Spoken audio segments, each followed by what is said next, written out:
What's up guys, my name is Christian, welcome back to my channel, and this is going to be a bit of a different video.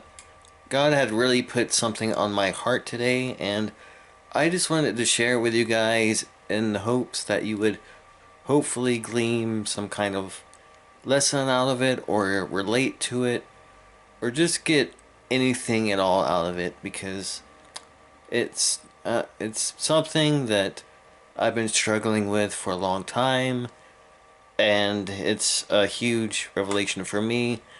And I like to share whatever revelations I get from God to you guys, as long as I, get consent from God to share them. But I thought this would be really cool because I think a lot of people can relate to this. I think there is a big misconception about one's heart hardening and one's heart learning and becoming more refined that people get mixed up, and this is going to be exactly about that. So, yeah, it's on my phone, which is why I have my phone right here. So, I just wanted to share this with you guys, and I really hope you guys can get something out of it, can relate, or it touches you in some kind of way. So, here we go. At first I thought my heart was permanently hardened, and for a while it truly was. I've gone through many phases of just not caring whether I live or die these past couple of years, but lately I've come to a different conclusion. Perhaps, perhaps it's stronger and more durable. Even after everything I've been through, I still feel that newly born Christian of 13 that was completely and absolutely on fire for God. I realize I am still that person. Just to add context, I went through quite a long time where I struggled to find that person again, to find that fire, and I thought that I thought that fire was diminished. So that's kind of adding context, but yeah, I realize I am still that person, just in a more subdued way.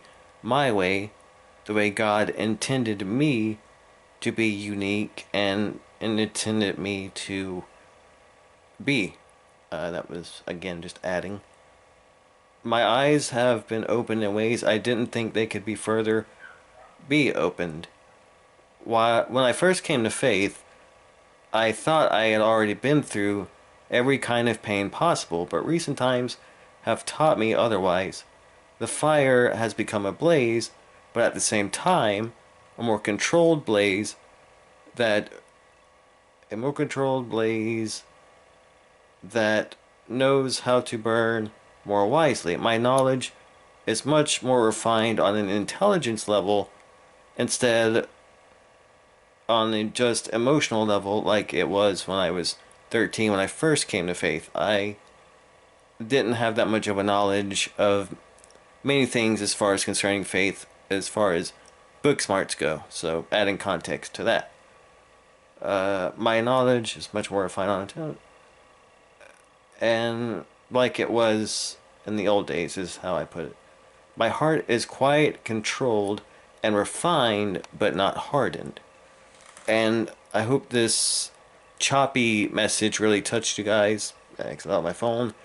I just really felt like sharing it, and I hope that you can follow along, because I know I kept, losing my place and all that, but I don't know. I think we often get this misconception that because we become more controlled and our faith becomes more focused and subdued, in the sense that we're not, a lot of us don't really become the type to dance around and just be jumping all through the pews and whatever seats your church has, and just be eccentric and this and that, and just be extroverted.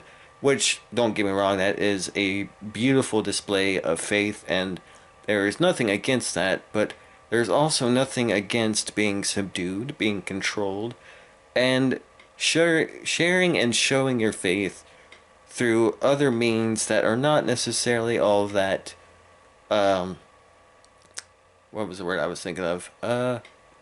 Not, well, eccentric and extroverted, that's the word. Ways that are not so extroverted. There is tons of beauty and just being peaceful in your approach to people, being calm, and there is a uniqueness to being able to just stay calm in how you approach people, how you do things, and just be more subdued than a lot of Christians are. And I think that is just as much a benefit as it is to be at times to be eccentric and very extroverted and really show your passion. We who are introverted show our passion equally, but in an entirely different way. And I think a lot of people don't get that.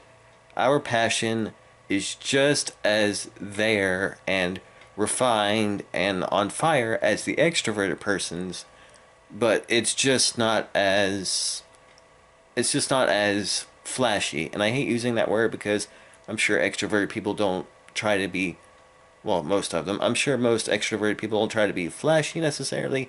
They're just, they're so into the moment that they just want to share their passion and show people how on fire for God they are. And I'm kind of losing track, but yeah, basically the point is there is nothing wrong with being controlled, with being calm, with not worshiping by jumping up and down, although of course excitement and passion should always be part of worship, but excitement and passion can come through in many different forms. It doesn't have to be the more extroverted ways. And there is uniqueness in whatever way you worship, as long as it is biblical, as long as it is scriptural and the way God intends us to worship.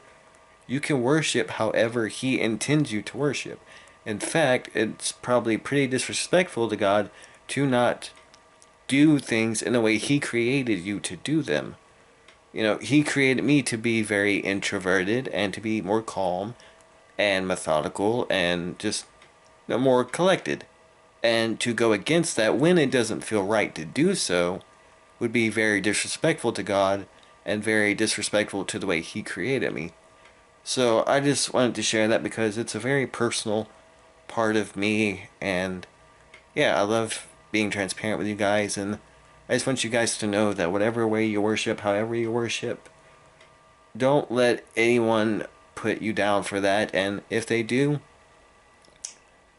know that there is no correct quote-unquote way to worship, except for the way how God created you to worship. I'm probably making all kinds of grammatical errors, but yeah, the way God created you to worship and how passionate God created you to be is the correct way for you. There is no set way other than that.